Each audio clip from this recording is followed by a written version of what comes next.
altered states of consciousness are demonized in our society and are considered, indeed, are criminalized.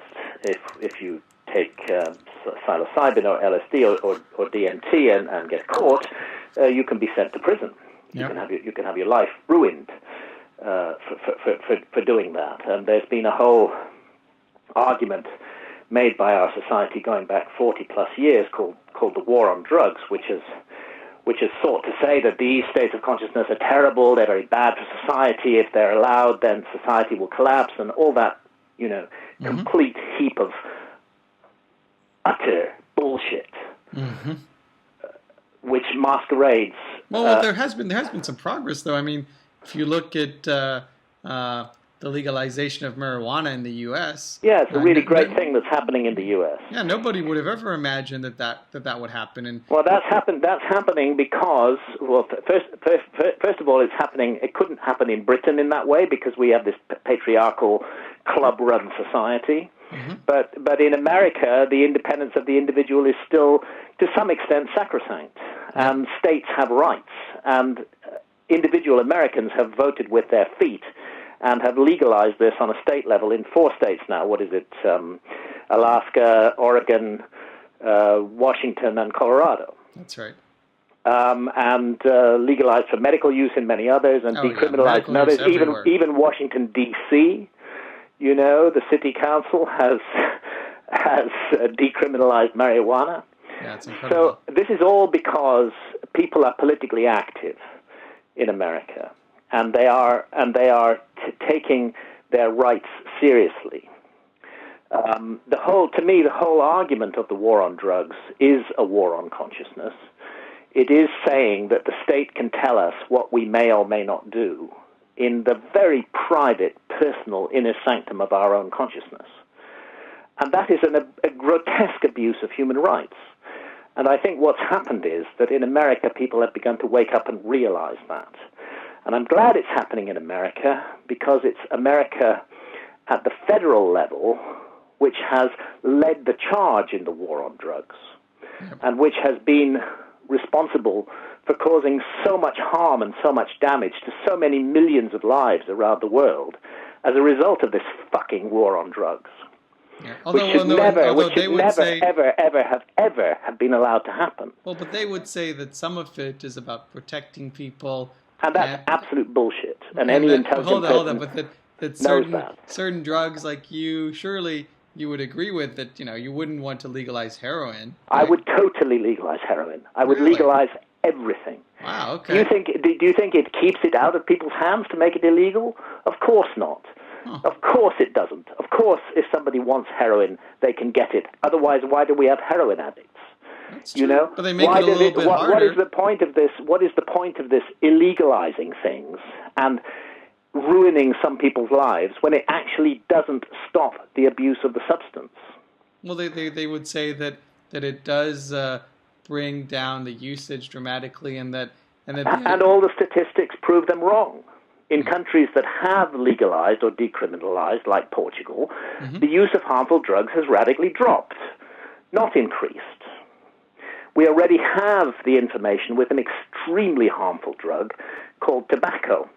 Yes, well, that obviously... Which has never been illegal in our society. And you could also say the same about alcohol as well. Alcohol too, but let me just deal with tobacco. Tobacco has never been illegal in our society. But what have you witnessed in the last 20 years across the industrialized world, if not a radical and dramatic reduction in the consumption of tobacco? Oh, definitely. That reduction has not been brought about by making tobacco illegal. That reduction has been brought about by giving people good information which they believe. Nobody in the drug arena believes a word that governments say, because the whole progress of the war on drugs has been corrupt and dishonest from the beginning. Well, I agree that it's definitely the most hypocritical thing ever. And it's not protecting us, that's my point. If you could point to it and say, well, this has really worked, drug use has gone down as a result, but it hasn't. It hasn't gone down anywhere. It's gone up, and in fact, new drugs are constantly proliferating to get round the legal structures, and some of those drugs are extremely fucking dangerous.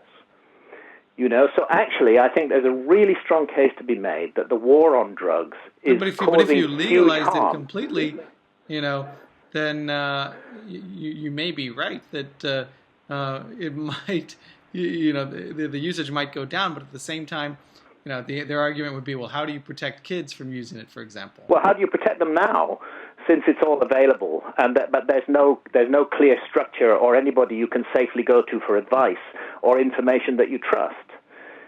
You know, you can't protect them now. They're not protected now under the war on drugs. Not that many teenagers use heroin. No, but plenty of them are using so-called legal highs, which are killing many of them. Sure. Which are killing many of them. But my point is, this whole debate is corrupted and tainted. Definitely. And we have a system that any intelligent person looking at should realize absolutely is broken. And we should not continue with this broken situation. We should not continue empowering criminal gangs to deliver drugs to our children. Right, but at the same time, we should take that right out of their hands. But hold on, but at the same time, I mean, even if you look at the you know, the actual medical structure is based on prescriptions. So you're basically saying that, you know, we don't have to have prescriptions for anything, then, is what you're saying. Well, no, I'm not saying that, as a matter of fact.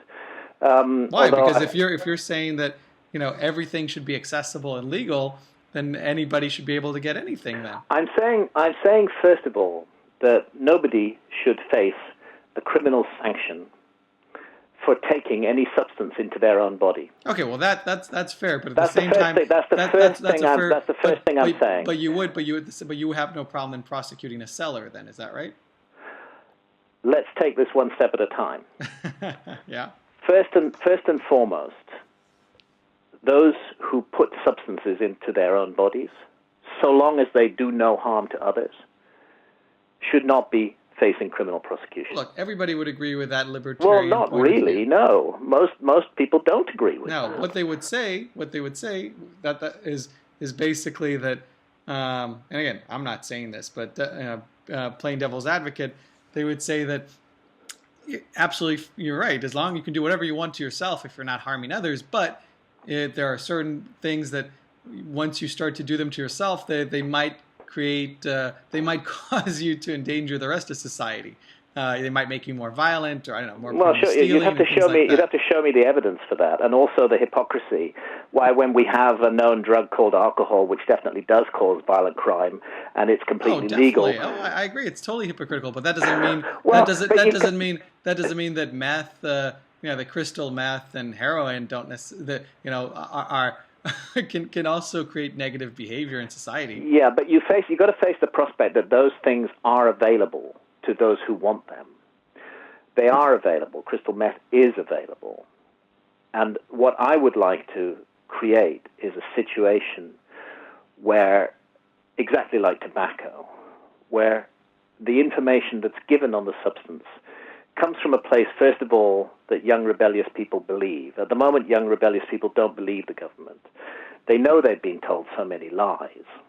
We have an astonishing amount of lies and disinformation going on in Britain right now around the subject of marijuana. Sure. And most people who use marijuana know from their own experience that those statements aren't true.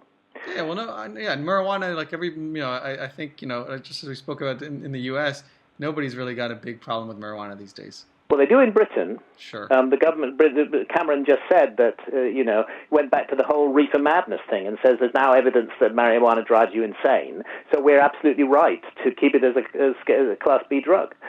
And this is all based on absolute shit.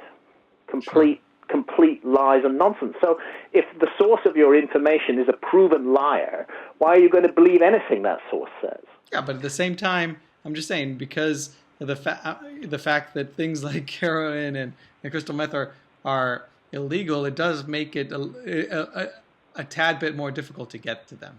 That's all I'm saying. Well, it makes it a tad bit more difficult, and it means that the place you get them from is a criminal who does not have your interests at heart. And I would like to see that situation stop. I would like to see this unholy alliance between government and criminal gangs. who are the only people who really benefit from the war on drugs are the large armed bureaucracies that our societies create to persecute drug users, which become self-perpetuating forces in their own right, and the criminal gangs who sell the stuff.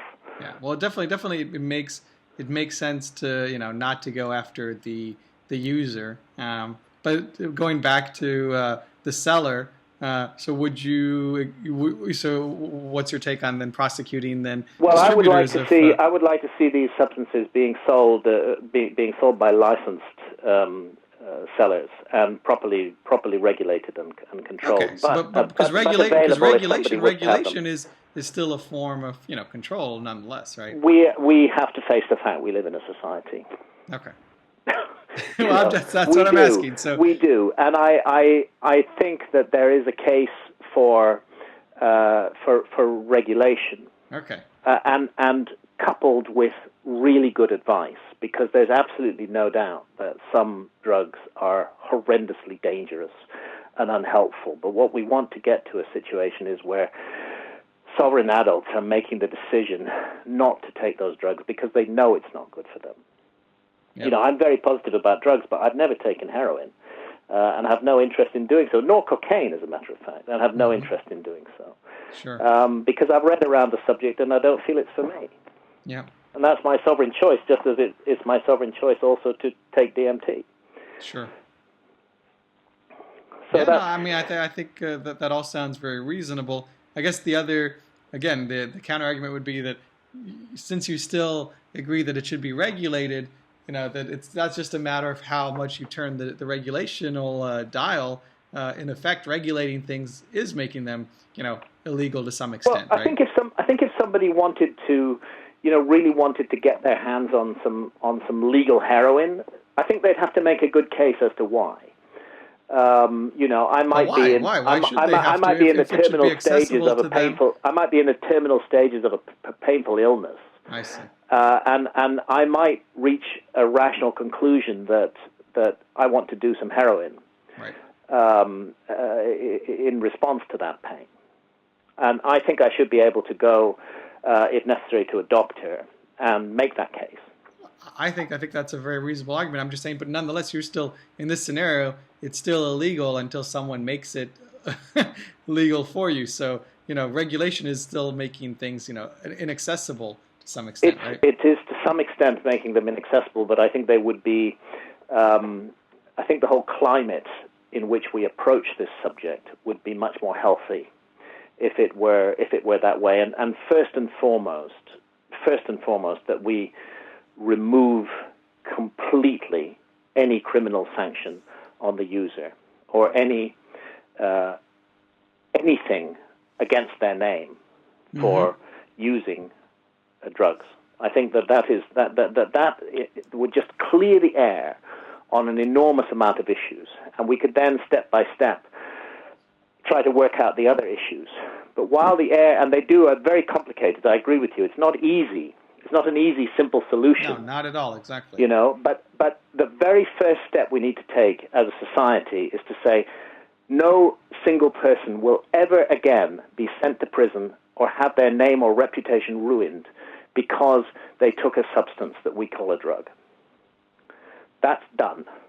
We're not going to do that anymore, and we're going to figure out now the best way to manage this issue in our society, but without that taint of criminal sanction and a sort of national witch hunt against drug users that has been in the air for so long. Yeah.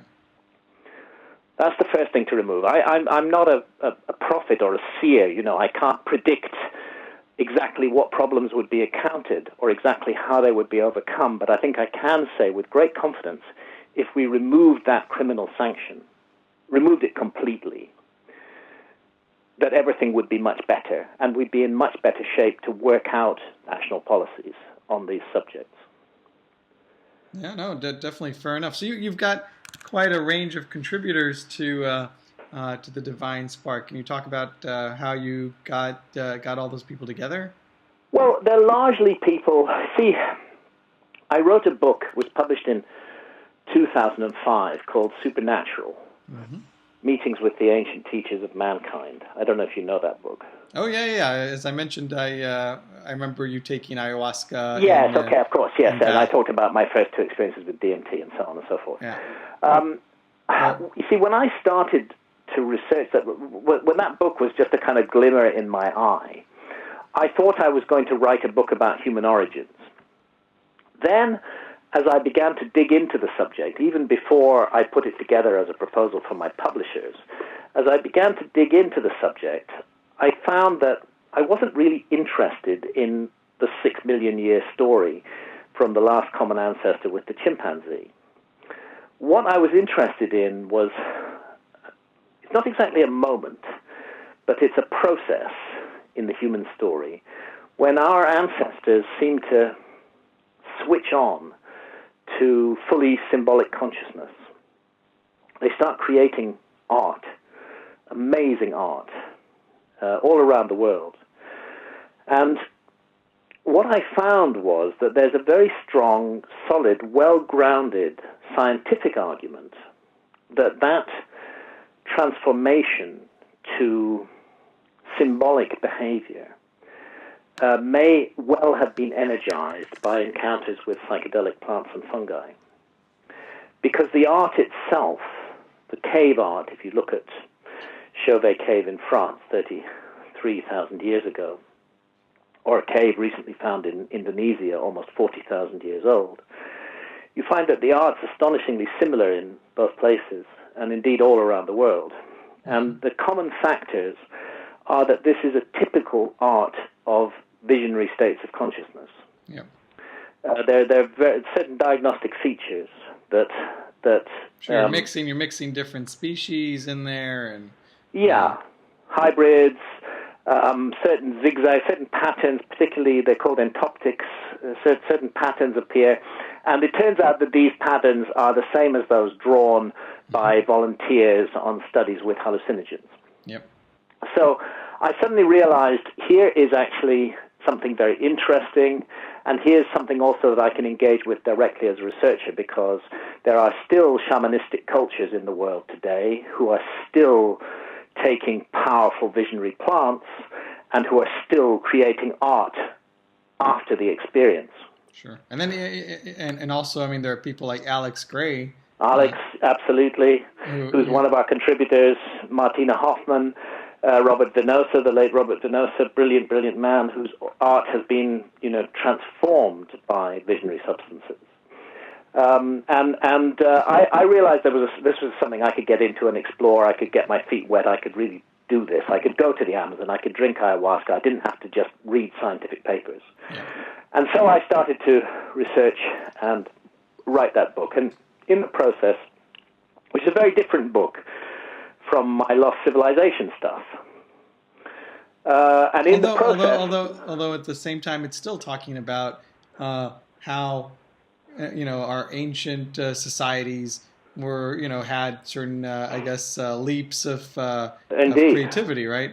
Indeed, it does, and that's true. There is some crossover ground.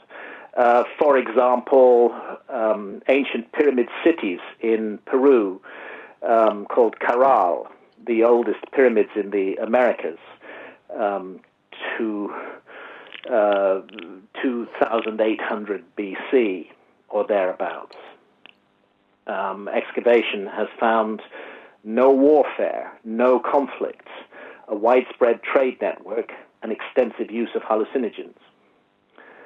Tiwanaku in Bolivia, amazing, mysterious sight, statues there holding strange objects in their hands. The ancient aliens crew would think they were ray guns from space visitors. Actually, what they are is DMT snuff trays of a kind that's still being used in the Amazon today. So, this perspective does definitely relate to the civilization issue. But my point was that in writing Supernatural, I found myself connecting with a whole range of people and researchers who I had not connected with before while working on the Lost Civilization issue. Sure. For example, Rick Strassman at the University of New Mexico, who did this fantastic study with DMT and human volunteers in the 1990s. I was very interested in Rick's work, and I went to meet him and interviewed him, and he plays an important role in Supernatural, and indeed he's in the Divine Spark. He has a contribution in the Divine Spark. People like this I began to meet and talk to, and that's who you mentioned are able to get incredible results. They're able to solve issues of addiction for people who come and try ayahuasca. Yes. And yeah, just, this is really one of the big lives. untold stories of ayahuasca and indeed of ibogaine, that these powerful, visionary, shamanistic plant concoctions.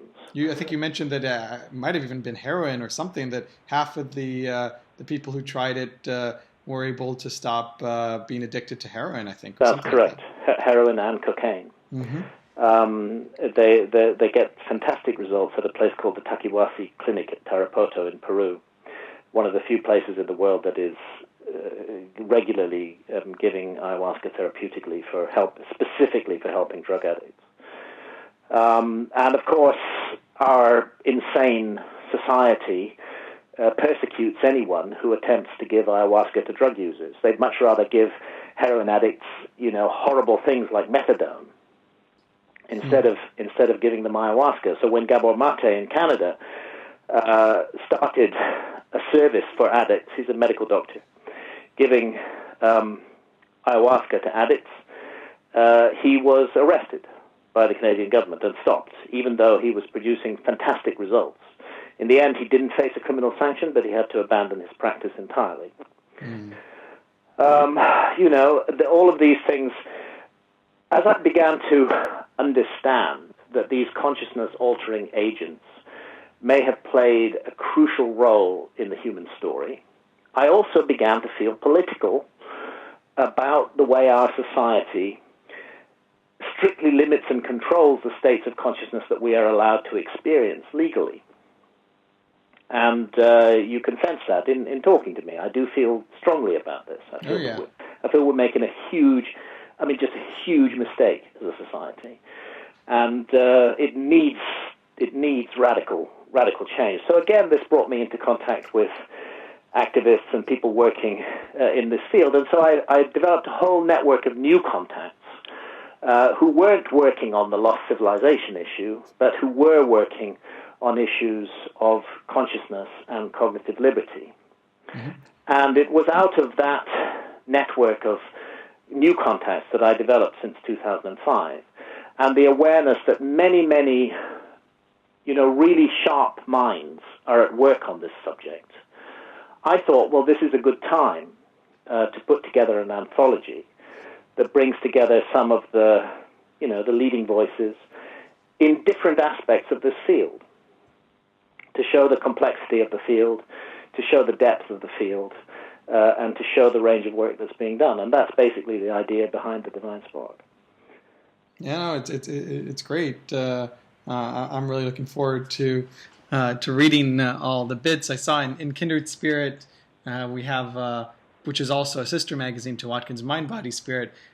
I saw also Russell Rand his contribution, which looks also very interesting. So yes, I mean it's you've got some great people there. I think it's going to be a very fun read. There. Russell Brand, I think, is doing great work at the moment on the whole issue of drugs and our society. He's a good man. He's using his celebrity in the right way to draw attention to issues that have been sorely neglected, and of course he himself has direct experience as a drug addict, which he can draw on and speak about.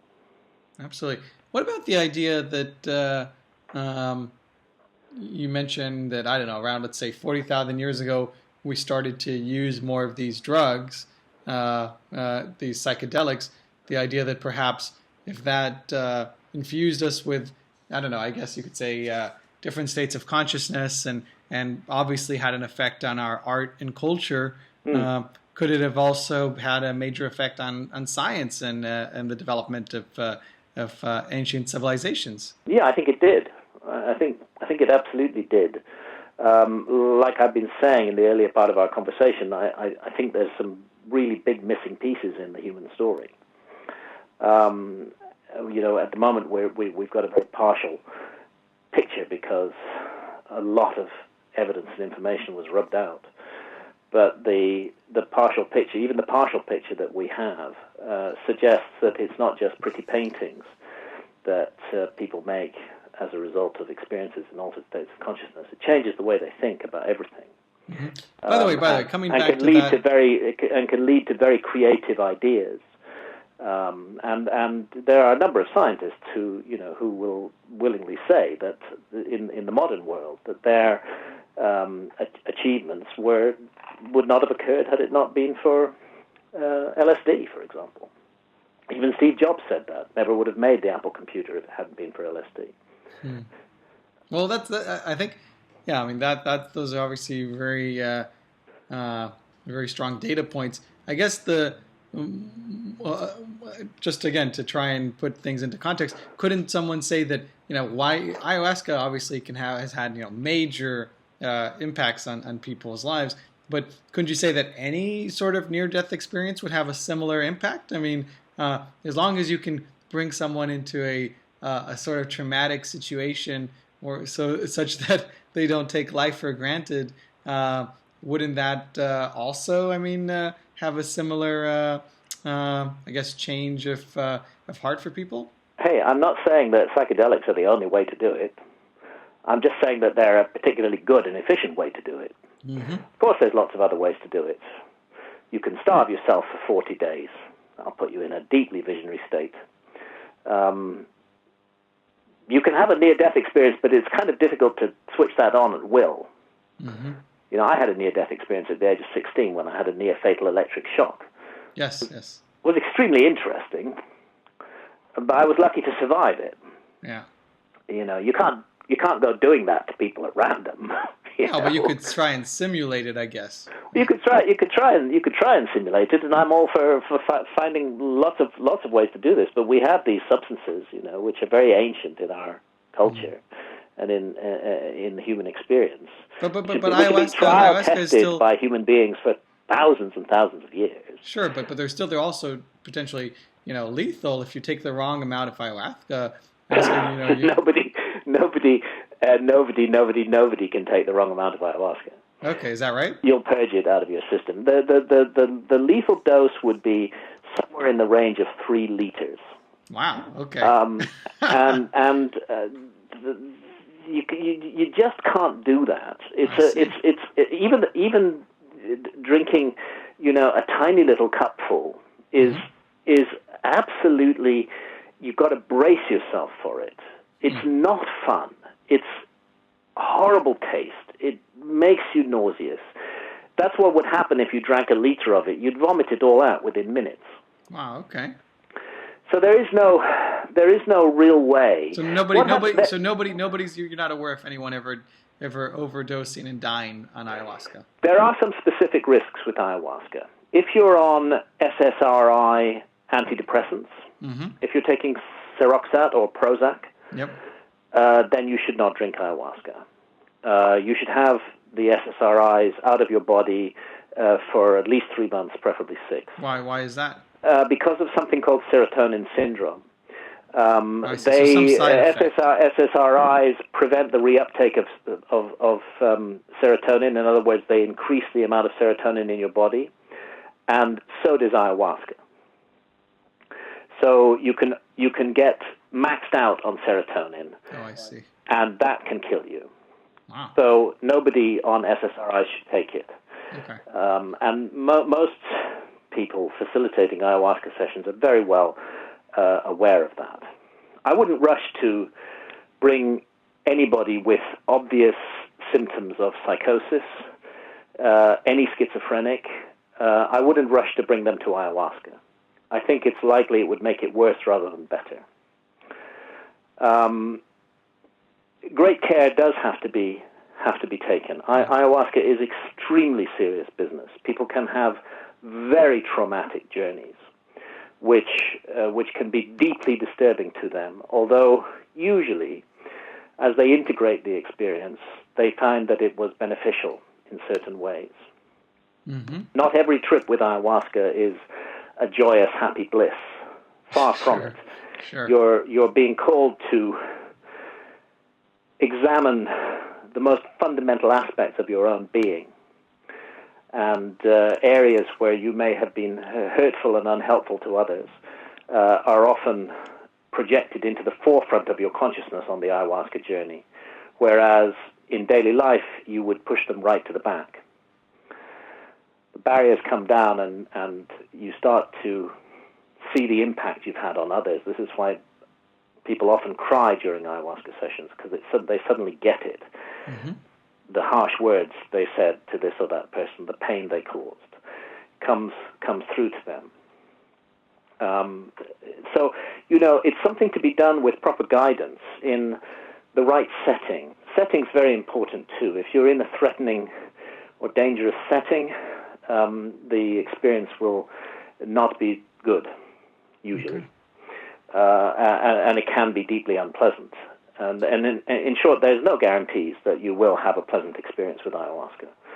Quite often you will have a very unpleasant experience with ayahuasca. But that is part of the lesson that ayahuasca has to teach. Yep.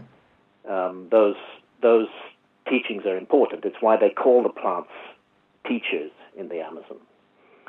And it's why, despite some difficult psychic ordeals and difficult physical consequences, people tend to go back and have another journey with ayahuasca, perhaps a year or 2 years later, and see where that takes them, because there is almost always something to learn. How many times have you taken ayahuasca? I guess it's in the range of 60. Mm-hmm. Started in 2003. What I try to do, I can't do it every year. I try to have a 2-week period when I have 5 ayahuasca sessions. That would be my ideal, that every year I take 2 weeks aside and I have 5 ayahuasca sessions. I can't always do that, 5 ayahuasca sessions over 2 weeks, so that the lessons unfold. One session and then you go home is not ideal. Mm-hmm. It's better to make it part of a project, really. So what type of lessons have you learned from it? Well, I think most of all, I mean, for example, it's fairly widely known because my TED talk, which eventually got banned by TED, ayahuasca stopped me smoking cannabis. Yes. It stopped me dead. I watched the TED talk, by the way. Yeah, it stopped me smoking cannabis in 2011, and that was a miracle in a way, because I really was in a deeply committed relationship with cannabis. Actually, you mentioned in the talk that cannabis made you paranoid. Yes. And gave you a lot of different negative... I prefer to say that it revealed paranoia that I already suffered from. I see. I don't blame... By the way, while we're on that, did any of that paranoia show up in your writing? I don't think so. You'd be a better judge of that than me. I don't know. I don't think so. I just felt very distrustful of everybody, and particularly those who were near and close to me, which was stupid. And it became a very toxic element in my life, and I wasn't able to stop it, and ayahuasca made me stop. Okay. I had 5 sessions with ayahuasca in October 2011, and it stopped me dead in my tracks. Although you had taken ayahuasca beforehand, though. I had, and I'd received messages beforehand from ayahuasca that my relationship with cannabis was not healthy, and I'd ignored those messages and carried on.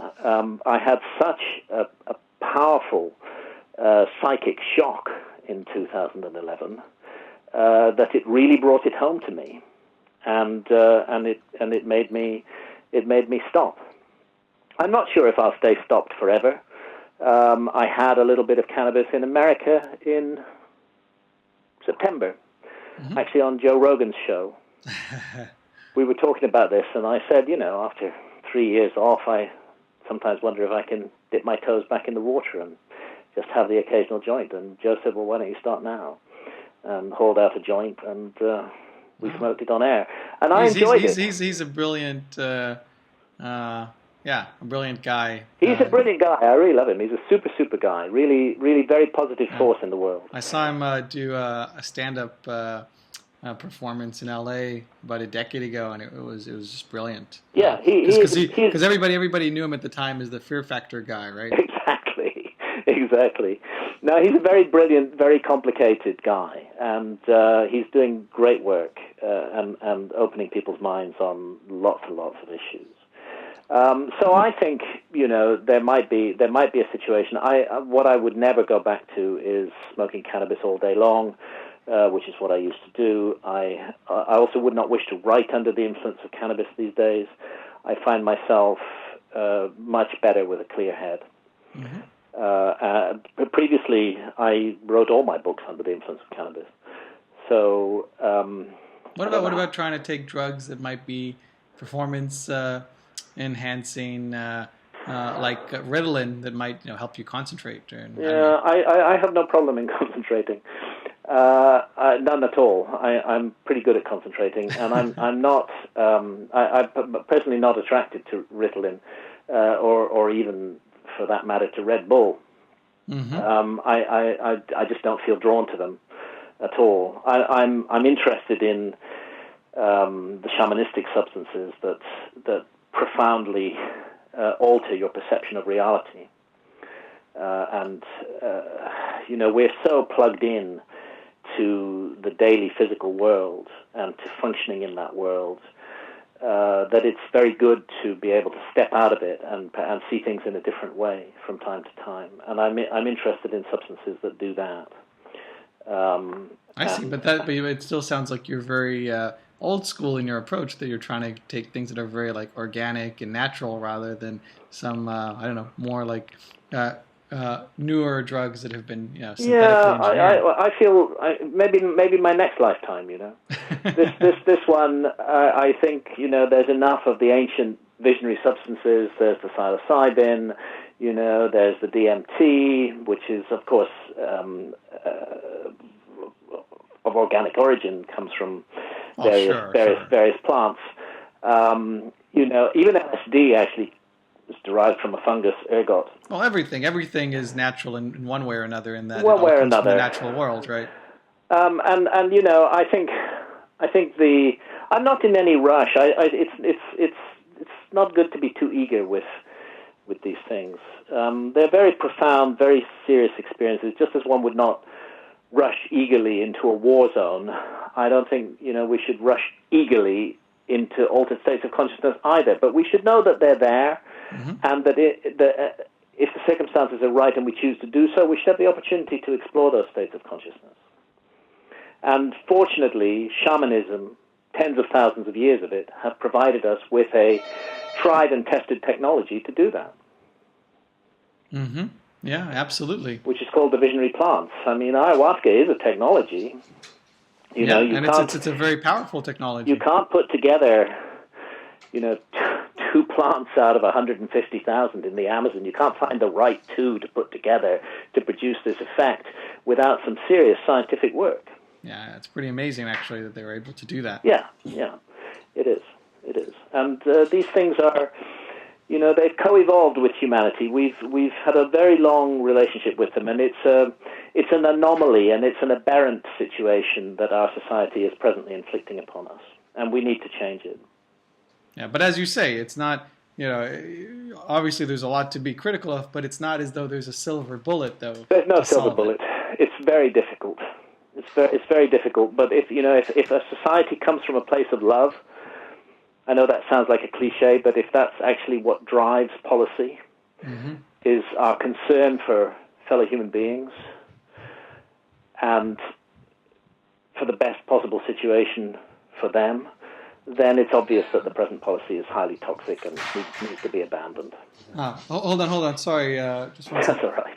It's cool. I'm just got guests going up, but I'm still with you. So I agree. And like I said, seeing things in America where marijuana is becoming legalized, there is hope. It's going to change everything. First of all, it's going to expose all the lies that have been told about cannabis. I mean, has there been a dramatic increase in schizophrenia in California, since medical marijuana was introduced? I don't think so. Has there been a dramatic increase in schizophrenia in Alaska? I doubt it. The numbers show that even where cannabis is widely and legally consumed, the rates of schizophrenia remain roughly the same. Mm-hmm. So the argument that cannabis causes schizophrenia, which is being made very strongly in Britain at the moment, it turns out to be built on sand. Mm-hmm. Mm-hmm. And the American experiment will reveal that. It will reveal that many of it's just like the gay liberation movement. There were many voices which said, if we make homosexual relationships legal at the time when they were illegal, if we make them legal, then the world will collapse. There were many people who said the world would collapse if homosexual relationships were legal. But the world didn't collapse. Once it was done, we discovered that it made the world a much better place, a much more loving and positive place, which was not inflicting harm on people because of their adult choices. And it's the same with drugs. Okay, well, that's a good analogy, but at the same time, there's no, it seems pretty clear that having consensual adults do what they want doesn't necessarily cause, any negative impact on society. That's an easy argument. Whereas, well, it was a very difficult argument to make at one time when you could be sent to prison for being homosexual. Oh, absolutely. But I think just like you can be sent to prison now for choosing to alter your consciousness with cannabis in Britain. Well, and just like there are politicians now who are saying that if we make that legal, it'll be doom for our society. Right, but even you're agreeing that it should be regulated, whereas no one would ever imagine regulating sexuality between consenting adults. No, nobody would imagine that. I'd like to go one step at a time into this brave new world. The first step is to stop criminal sanctions entirely on users, completely remove that whole structure and apparatus. We all know that's the right thing to do. Once we've done that, let's see how we handle it as a society. Let's see how we take it forward. Let's see what's the best model, what works and what doesn't work. And let's learn from societies that have decriminalized or legalized drugs. Let's see what's happening with. Let's take a close look at Colorado over the next 3 or 4 years, and see what's going down there. It's difficult to sit here in a situation where these substances in most of the world are still deeply illegal and surrounded by propaganda and lies. It's difficult to sit here and spell out public policy for the future. Sure. Although I think, I don't know if it's still the case, but I think in Supernatural you mentioned ayahuasca was legal in the UK, whereas it's not in the US. Is that right? No, it's not legal in the UK. There's been prosecutions in the UK. Oh, they have? Okay, sorry. Completely illegal in the UK. But I thought there was something you could buy. Was it the Boca or something that's similar? The Boca's illegal too. But was it at the time? Was it always? Maybe not. Maybe it's been made illegal since then. I can't remember, to tell you the truth. Okay. When that happened. But what you can do in the US is if you join the Santo Daime Church or the União de Vegetal Church, then you can drink ayahuasca legally. Yeah, it is pretty amazing how, at least it's interesting how through religious freedom they will let you kind of break certain laws in a similar manner. It's considered okay to let children drink alcohol in the U.S. as part of a religious ceremony. Yeah. Yeah, well, it's a case of one human right trumping another, Yeah, absolutely. There's a lot to think about. There's a lot to think about. It's a difficult process, but I think as a society we need to be courageous and take the very first obvious step, which is to stop making criminals of people who use drugs. Let me ask you, I guess, as a father, you've got a good number of children. How many kids do you have? 6. That's right. And I've drunk ayahuasca with almost all of them. Wow. Well, there you go. That says a lot. Yeah, apart from the youngest, she hasn't drunk ayahuasca with us yet. She's 25 now. I drank ayahuasca with one of my sons when he was 21 or 22. I've drunk ayahuasca with, let me see, 5. No, not 5, 4. 4 of my 6 children. And those experiences of drinking ayahuasca with my children have been enormously nurturing and bonding and positive. Wow. I would add they were adults when we drank ayahuasca. Sure. I do draw a distinction between, adults and children. Yep. I think it's very important to draw that distinction. That's a broad distinction in our society. I think it's a good one, and I think we should continue to draw it with drugs. I think we'll be more likely to protect children from harmful drugs in a situation where drugs are at least not criminal anymore than we will be in the present situation. Yeah, it makes sense. Cool. Oh, great stuff. Anything else you want to add before? No, I think we covered the ground. Yeah, did a great job. Absolutely. Well, hey, it was a real pleasure chatting with you, and you've given me lots of great material to put together. And okay. Thanks for taking the time. Nice to talk to you too. Yeah, absolutely. Cool. Well, and I want to wish you the best of luck with your continued writing. You said this is because you're focusing on the sort of the sequel to Fingerprints of the Gods. Yeah. Just wrapping that up at the moment. Yeah, well, best of luck with that. I look forward to seeing it in print, and I'm also very much looking forward to reading The Divine Spark. All right. Good to talk to you. All right, take it easy. Keep well. Bye. Bye.